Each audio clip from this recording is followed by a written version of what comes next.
સરદાર વલ્લભભાઈ પટેલની 150મી જન્મજયંતિના અવસરે નડિયાદ ખાતે જિલ્લા વહીવટીતંત્ર દ્વારા એકતા રેલીનું આયોજન કરવામાં આવ્યું હતું। ઉપસ્થિત મહાનુભાવો દ્વારા એસઆરપી ગ્રાઉન્ડથી એકતા રેલીને ફ્લેગ ઓફ કરાવવામાં આવી હતી, જેમાં રાજ્યમંત્રી સંજયસિંહ મહિડા, નડિયાદના ધારાસભ્ય પંકજ દેસાઈ, અગ્રણી નયનાબેન પટેલ સહિતના મહાનુભાવો ઉપસ્થિત રહ્યા હતા।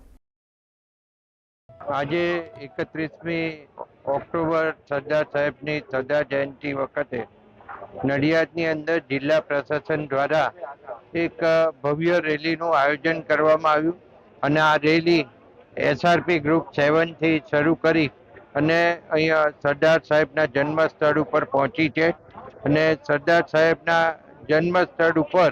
એનું ભવ્ય સ્વાગત કરવામાં આવ્યું અને સરદાર જયંતિ પ્રસંગે આજે અહીંયા બધાએ ફુલહાર કરી અને માળા પહેરાઈ અને સરદાર સાહેબને યાદગીરીમાં આજે સૌ અહીંયા નડિયાદની અંદર આટલી મોટી ભવ્ય રેલી